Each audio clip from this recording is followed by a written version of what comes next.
Hello and welcome back to this tutorial. Today I'm gonna teach you how to become a sub 10 in 3 cross 3 Rubik's Cube. तो जी हाँ दोस्तों, सब 10 होना बहुत ही आसान है और कोई भी सब 10 हो सकता है दोस्तों। सब 10 होना बहुत बड़ी बात नहीं है। यहाँ पर बस कुछ रूल्स को फॉलो करने होते हैं और अगर कुछ लोगों को रूल्स समझ में नहीं आते या फिर मेरी टिप्स समझ नहीं आती तो उनके लिए मैं बहुत ही बेहतरीन एक टिप बताऊंगा जिससे मैं भी सब 10 हुआ हूँ और जनरली बहुत सारे लोग सब 10 हो जाते हैं। तो चलिए फटाफट से ज़्यादा टाइम वेस्ट नहीं करूंगा आपको और आपको बताऊंगा कि सब 10 कैसे होते हैं। तो सब 10 होने के लिए क्या करना पड़ता है, तो पहले मैं रूल नंबर 1 बता रहा हूँ जिसे अगर आपने फॉलो किया कंटिन्यूअसली तो यकीन मानिए आप 2 मंथ के अंदर या मोर देन 2 या उससे भी कम समय में ही आप सब 10 में आ जाएंगे। तो सब 10 में आपकी बड़ी बात नहीं है, बस आपको करना क्या है, पर डे 200 सॉल्व्स करने हैं रूबिक्स क्यूब के ऊपर परफॉर्म। तो जी हाँ दोस्तों, पर डे आपको 200 सॉल्व्स करने हैं। इस तरह से कोई भी रैंडम क्यूब ले लीजिए, पर मैं कहूँगा कि आप टाइमर के साथ क्यूब को सॉल्व करना तो वो ज़्यादा आपको इफेक्ट करेगा। और जैसे ही आप ये करना शुरू करेंगे, पर डे 200 क्यूब सॉल्व करना शुरू करेंगे तो आप पाएंगे कि आप भी सब 10 में आ चुके हैं। तो ये होता है क्या, जनरली जितने भी स्पीड क्यूबर है ना, ज़्यादातर यही करते हैं कि बहुत सारी प्रैक्टिस करते हैं और पर डे 200 क्यूब सॉल्व करते हैं टाइमर के साथ, स्क्रैम्बल्स के साथ। मैं फिर से दोहरा दूं, टाइमर और स्क्रैम्बल के साथ करना पड़ेगा। अब मैं चाहता हूं, ये एक बेसिक और जनरल टिप है, अगर आपने ये फॉलो किया तो किसी और टिप को यूज किए बिना ही आप सब 10 में आ जाएंगे, ठीक है। और अब मैं चलता हूं, आपको बताता हूं कि अदर टिप्स जो होती हैं सब 10 में आने के लिए। अगर ऐसा कोई व्यक्ति है जो मतलब जो पर्सन है जो चाहता है कि मुझे 200 सॉल्व नहीं करना मगर मैं फिर भी चाहता हूँ कि 10 सब 10 में आ जाऊँ, तो इसके लिए बता दूं कि आपको प्रैक्टिस तो करनी ही पड़ेगी, मगर मेरे जो प्रिंसिपल्स हैं, जो मेरी जो टिप है, उनको फॉलो करना पड़ेगा, तभी आप सब 10 में आ पाओगे। तो चलिए वन बाय वन मैं बताता हूँ सब 10 में आने के लिए टिप्स क्या है, ट्रिक्स क्या है। तो सब 10 में आने के टिप्स क्या है, फर्स्ट मैं आपसे पूछता हूँ कि अगर मैं आपसे पूछूं कि मुझे 10 सेकंड के अंदर क्यूब को सॉल्व करना है तो आप क्या मेरे को रिकमेंड करोगे। सबसे पहले तो आप रिकमेंड करोगे टाइम को रिड्यूस करना। तो टाइम को रिड्यूस करना क्या है, पहली बात, जनरली मैं यहाँ बात करने वाला सी पॉप की, तो मैं बता दूं सी पॉप मेथड पर ही बात करूंगा, रूएक्स मेथड की बात नहीं कर रहा हूँ। तो सी पॉप में टाइम क्या है, सी पॉप में 4 स्टेप होती है, क्रॉस, F2L, OLL, PLL। मतलब मेरा जो टाइम है वो मेरे को 4 स्टेप के अंदर डिवाइड करना पड़ेगा, तब जाके मैं सब 10 में आ जाऊंगा। किस में डिवाइड करना पड़ेगा, क्रॉस में, F2L में, OLL में और PLL में। तो क्रॉस क्या है, F2L क्या है, OLL क्या है, PLL क्या है, ये मेरे को आपको बताने की जरूरत नहीं है क्योंकि बहुत बार मैंने सी पॉप आपके साथ शेयर कर दी है। तो जनरली आप करना क्या है कि 1 से 1.5 सेकंड के अंदर क्रॉस को कंप्लीट करना है। 1 सेकंड टाइम को सुनना बहुत जरूरी है, यहाँ पर जो मैं बता रहा हूँ बहुत ज्यादा जरूरी है क्योंकि सारा खेल टाइम का ही है, क्योंकि हमें टाइम को रिड्यूस करना है, स्पीड को इंक्रीज करना है। उससे ही क्या होगा, हम सब 10 के अंदर आ सकते हैं। तो 1 से 1.5 सेकंड के अंदर क्रॉस को बनाना बहुत जरूरी है। तो क्रॉस क्या है, मैं 1 सेकंड आपको बता दूं। इस तरह से जब हम बनाते हैं तो ये हो जाता है क्रॉस, ठीक है। 1 से 1.5 सेकंड के अंदर आप क्रॉस को बना ले तो उसके बाद आपको क्या करना है, यहाँ पर एक आता है एक्स क्रॉस, तो मैं एक्स क्रॉस को अभी नहीं रिकमेंड कर रहा हूँ, मैं सिंपल क्रॉस की बात कर रहा हूँ, एक्स क्रॉस की बात करूंगा, ठीक है। उसके बाद आपको क्या करना है, आपको करना है बस सिंपली, आपको करना सिंपली F12 के इंसर्ट करते जाना है। बैक से शुरू करेंगे तो आपको ज़्यादा आसान और ईजी हो जाएगी चीज़ों को याद रखना। और अगर इस तरह से आपको क्या करना है, पूरा F12 कन्वर्ट कंप्लीट करना है, F12 पेयर्स को just 3 to 4 second, 1 second, 1.5 second के अंदर आपको क्रॉस को कंप्लीट करना है और 3 से 4 सेकेंड के अंदर आपको पूरे पूरे F12 को सॉल्व करना है। अब बात करता हूँ वापस से मैं OLL और PLL की। तो OLL को करना है करीबन 1 to 1.5 सेकंड, बोलते 1 to 1.3 सेकंड, मतलब 1 से 1.5 सेकंड आप OLL को लोगे। OLL जनरली ज़्यादा टाइम लेता है, PLL से कम समय भी हो जाता है। और 1 से 1.5 सेकंड में अंदर आपको करना है PLL को सॉल्व। तो अब ये कितना हो गया, तो OLL PLL 1.5 1.5 सेकंड, 3 सेकंड तो ये हो गए, 3 से 4 सेकंड जो हो गया ये हमारा F12 का हो गया, तो ये कितना हो गया, 7 सेकंड। और 1 से 1.5 सेकंड के अंदर आप करना है हमारे क्रॉस को कंप्लीट, तो ये कितना हो गया, ये हो गया हमारा करीबन 8 to 9 सेकंड। और 1 सेकंड जो छोड़ रहा हूँ मैं, वो मैं छोड़ रहा हूँ आपके पॉजेस जो आप लोगों के बीच में। आप जो प्लानिंग करोगे कि अगला F12 पेयर कौन सा लूँ, आप प्लानिंग करोगे OL कहाँ से लगाऊं, और आप AUF को एडजस्ट करो कि वो जितनी भी चीज़ें हैं, pauses, AUF, rotation list, cubing, उन सब में आपका वो 1 सेकंड इन्वॉल्व होगा। और लुक अहेड भी मैं आपको बता देता हूँ। तो चलिए अब धीरे धीरे वन बाय वन बात करते हैं फटाफट से।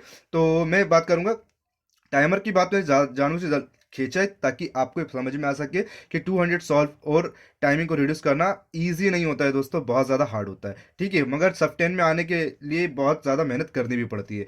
तो फटाफट से बात करते हैं क्रॉस की। तो क्रॉस आप इन जनरली ग्राइंडर से कोई भी क्रॉस लेंगे, तो मैं बात करूंगा एक्स क्रॉस की। तो एक्स क्रॉस आप जानते हैं, एक्स क्रॉस क्या होता है, एक्स क्रॉस होता है सिंपली इस तरह क्रॉस होता है। और जब हम क्रॉस को सॉल्व कर रहे होते हैं, जब हम क्रॉस सॉल्व कर रहे होते हैं उसी दौरान हमारा एक F12 पेयर भी सॉल्व हो जाता है। फॉर एग्जांपल इस तरह का मेरा कोई क्रॉस है, ठीक है। तो यहाँ पर मैंने 3 पीसेस लगा दिए। अब मेरे को ये वाला जो है क्रॉस, ये ब्लू ऑरेंज वाला, वो यहाँ यहाँ इंसर्ट करना है। तो मैं क्या करूँगा, इसे 2 बार रोटेट करूँगा, यहाँ पर 2 क्रॉस 2 एक पेयर ब्लॉक बनाऊंगा 2x2 ब्लॉक और इसे इंसर्ट करूंगा तो यह पेयर ऑटोमेटिकली इंसर्ट हो जाएगा। यही होता है हमारा एक्स क्रॉस। तो एक्स क्रॉस भी थोड़ा बहुत सीख लेना बहुत जरूरी होता है, क्या है टाइम काफी ज्यादा रिड्यूस होता है। और एक होता है रोटेशन लेस क्यूबिंग। तो रोटेशन लेस सॉल्विंग या कहें कि डू नॉट रोटेट, कुछ भी कह लो आप उसको, मगर कहने का मतलब ये है कि क्यूब को मत रोटेट करो यार।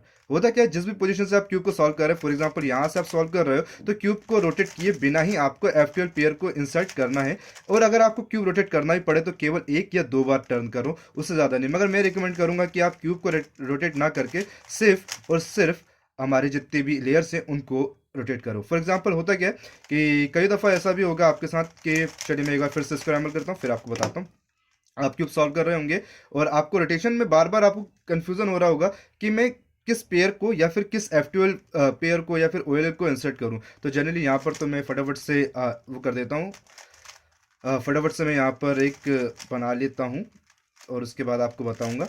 ये देखिए जैसे यहाँ पर मैंने बना लिया। अब मान लो ये मेरा फर्स्ट फेस है, ये मेरा फर्स्ट फेस है, तो अब मुझे रोटेट नहीं करना पूरे क्यूब को, कि देखना नहीं कि कहाँ पर मेरे पेयर है, बस मेरे को इंसर्ट करते जाना है ताकि इज देखिए यहाँ पर मैंने ये F12 पेयर इंसर्ट कर दिया और यहाँ पर इंसर्ट कर दिया है। बस मेरे को अब देखते नहीं रहना, एक ही फेस पे रहना है, क्यूब को टर्न नहीं करना। और अगर क्यूब को टर्न करना पड़े तो एक ही बार टर्न करना है। ये होती है रोटेशन लेस क्यूबिंग, ठीक है। और इन जनरली OLL और PLL में भी सेम करना है, इसमें भी रोटेट नहीं करते मोस्टली। मैं देखा है पहले लोग अरेंज करते हैं और फिर रोटेट करते हैं, वो बहुत ही कंप्लीटली बकवास है, तो उसको छोड़ दो, ठीक है। और अब मैं बात करूंगा यहाँ पर लुक अहेड की। लुक अहेड बहुत ज़्यादा काम आता है। कैसे काम आता है मैं बताता हूँ। जैसे कि यहाँ पर देखिए, यहाँ पर आपको देखेंगे यहाँ एक पेयर है, ठीक है, और ये वाला एक और क्रॉस है। तो जब मैं इसे इंसर्ट करूंगा इस पेयर को, लुक अहेड कैसे वर्क करता हूँ बता रहा हूँ।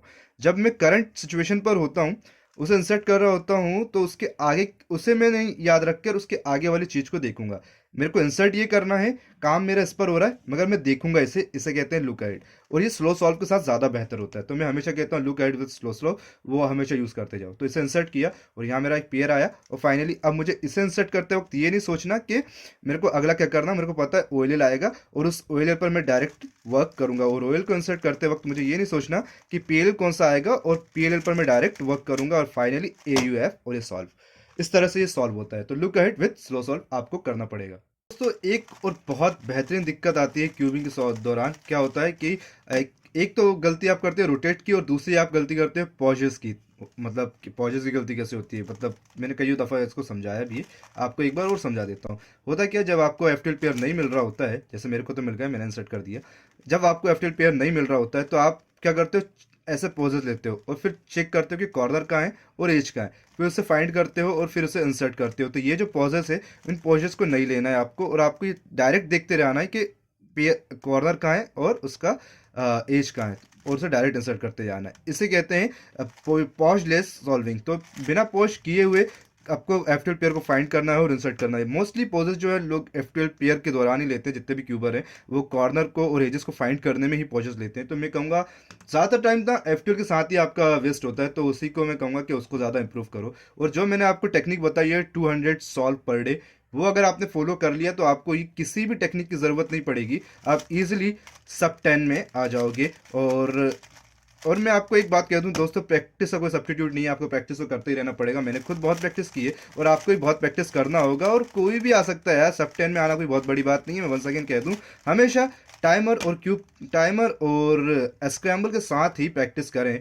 तो थैंक्स फॉर वॉचिंग गाइस, आज की वीडियो में इतना ही था। अगर आपको हमारा वीडियो पसंद आया तो प्लीज़ लाइक करें, शेयर करें और करें चैनल को सब्सक्राइब, साथ साथ दबा दीजिए बेल आइकन को और बताइएगा कि आपको हमारा वीडियो कैसा लगा है। तो मिलते हैं नेक्स्ट वीडियो में। Bye bye, thanks for watching.